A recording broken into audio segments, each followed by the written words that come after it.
These 10 reggae guitar solos were banned for being too powerful. I stole the secret files to show you the illegal riff Bob Marley's guitarist never wanted you to hear. The final solo is so dangerous, it was locked away for decades.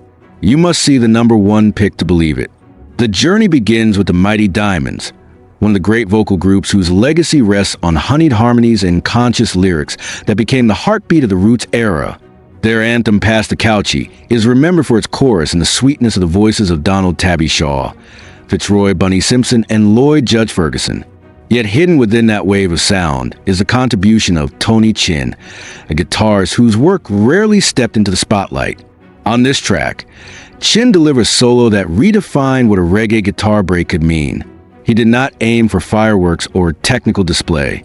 His few, perfectly chosen notes wove in and out of the vocal harmonies like an understated conversation, each phrase carrying the warmth of a smile and the ease of a gentle breeze.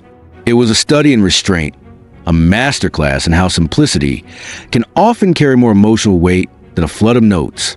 The solo captured the spirit of joy embedded in the song, an unspoken reminder that reggae at its best is not about showing off, but about creating the right feeling at the right time. Tony Chin's solo here deserves to be remembered not as a filler between verses, but as a moment that distilled the very essence of Roots reggae's soulfulness. Moving forward, the name Ernest Wilson may first conjure memories of his falsetto brilliance with the Clarendonians, one of rocksteady's most celebrated groups in the 1960s. His voice floated on high melodies that helped define the genre, but Wilson was more than just a singer. Beneath the falsetto lived a gifted guitarist whose instrumental voice rarely received equal recognition. On a collaboration with the Gladiators, Wilson revealed this side of his artistry with a solo that was pure melody wrapped in melancholy. It had a wistful tone, carrying the quiet sadness of memory and loss, bending notes like sighs carried on the wind. Where other guitarists might have layered on speed or fiery blues licks, Wilson played with passion, matching the deep resonance of the Gladiator sound. It was as though his guitar wept in harmony with the lyrics, telling a parallel story without words. To hear this solo is to recognize that Ernest Wilson's legacy is not only in his voice, but also in a way he could let an instrument echo the sorrows and longings of the human heart. It is one of those rare solos that transcends a guitar, leaving behind the feeling of a man laying his soul bare for listeners willing to hear. From there, the story turns to Bob Marley's legendary Natty Dread album, a cornerstone of reggae history, and one that cemented Marley and the Wailers as global icons. The record is packed with unforgettable moments. Marley's vocals, Ass and Family Man, Barrett's deep bass, Carlton Barrett's steady drum, and a production that made every track a spiritual anthem. Yet hidden within the title track is a fire of Andy Basford, a session guitarist whose role in shaping this masterpiece often goes unnoticed. Unlike Al Anderson or Junior Marvin, whose names are more commonly linked to the Wailers' guitar legacy, Basford's solo on Natty Dread carried a grit that felt raw and street-born. It was blues-infused yet jagged, like a scar scratched across the rhythm, giving the song a layer of defiant credibility. Basford's play was not polished perfection. It had the jagged edge of reality, the kind of tone that spoke not from the stage, but from the street corners of Kingston. That solo helped transform Natty Dread into more than a polished studio album. It made it feel lived in, as though the struggles of Trenchtown itself had found their way through 6 steel strings. Jackie Mittu's name shines like a beacon in reggae history, remembered as a keyboard maestro of the Scatolites and the musical director of Studio One, often called Jamaica's Motown. As an arranger and organist, Mittu's fingerprint are everywhere in reggae's foundation. But what many forget is that Mittu was also a capable guitarist, and in Hepton's track Informer, he left behind a solo that demonstrated his understated brilliance on the 6th string. It was not flamboyant. It did not scream for attention. Instead, it slotted into the rhythm with surgical taste, reinforcing the groove while adding just enough melodic character to make the song sparkle. This was not shredding. It was a lesson in the art of placement, where the right note at the right time lifts the spirit of a track without disturbing its balance. Mittu's guitar work on this piece proves that genius is not limited to one instrument. He approached the guitar with the same architectural precision he applied to his keyboard arrangements, ensuring that what mattered was always the song as a whole. Among all these stories of overlooked moments, few shine brighter than Ernest Ranglin, often called the godfather of Jamaican guitar. Ranglin was no ordinary guitarist.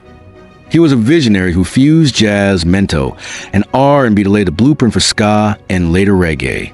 His career stretched across genres and continents, and his reputation among musicians was unparalleled. Yet, within reggae lore, many of his most adventurous guitar statements are underappreciated. On a spirited cover of a Beach Boys song, Ranglin transformed a light American pop tune into a playground of Caribbean innovation. His solo darted with jazzy exuberance, bending the song into new shapes, playful and unpredictable yet rooted in impeccable technique. He showed how the guitar could bridge worlds, how ska could dance with surf rock, how jazz phrasing could slip into reggae grooves without breaking stride. Listening to this solo is to hear Ranglin's boundless creativity at work, a reminder that he was never just a reggae guitarist, but a master who could turn any song into a canvas for reinvention. Another key chapter belongs once again to Tony Chin, this time stepping out in an instrumental classic that has become one of the hidden foundations of reggae. On Ansel Collins' Stalag 17, Chin's guitar line is so clean, so hypnotic, that it is often mistaken for a keyboard riff. Yet it was a six-string spinning that spiraling melody, a simple yet unforgettable hook that became the DNA for countless versions and reinterpretations in Jamaican music. This was more than a solo. It was the blueprint of rhythm, a sound that traveled across decades and inspired new classics built on its skeleton. The clarity of the tone, the circular logic of the melody, the way it embedded itself into memory. This was a guitarist writing reggae history from the shadows. No exploration of underrated reggae guitar solos can omit Sada Masagana, a spiritual hymn by the Abyssinians that carries within it two contrasting but complementary guitar voices. The first belongs to Earl Chinna Smith, a player who approached music as sacred ritual. Chinna's guitar did not try to dazzle. It whispered, conversed, and breathed like prayer.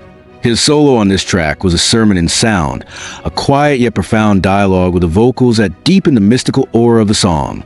To listen is to feel as though the guitar itself is chanting, weaving through the air with spiritual intent.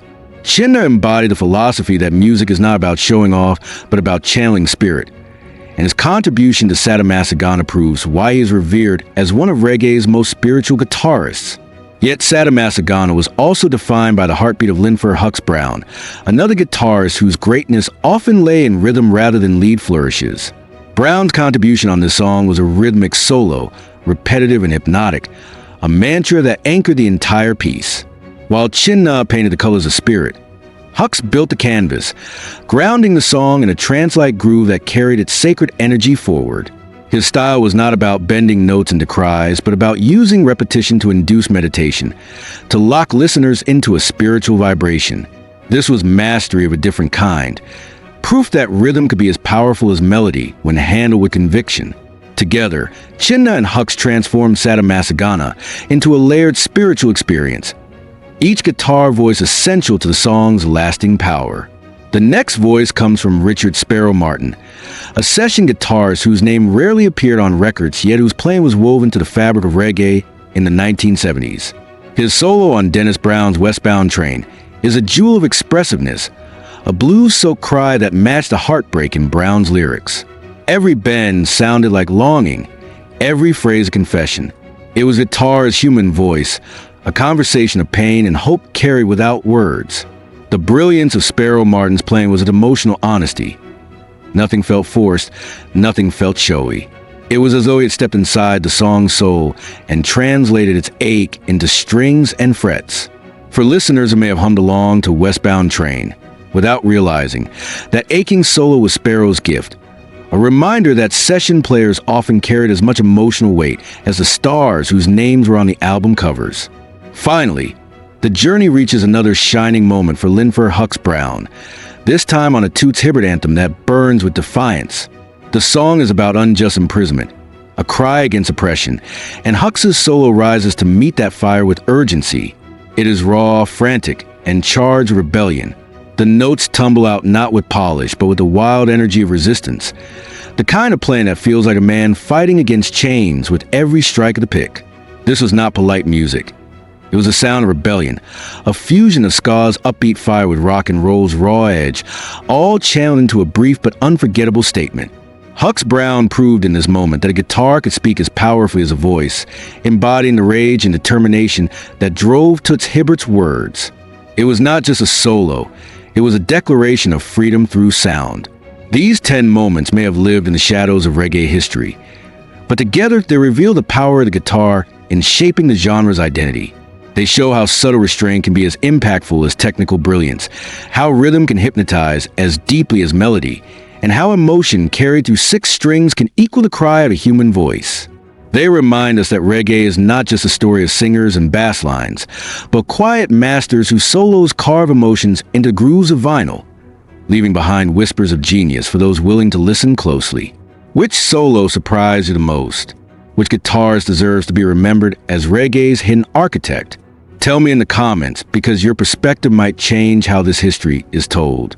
And if you want more rare stories, more buried gems, then subscribe right now so you never miss the next deep dive into reggae's untold chapters.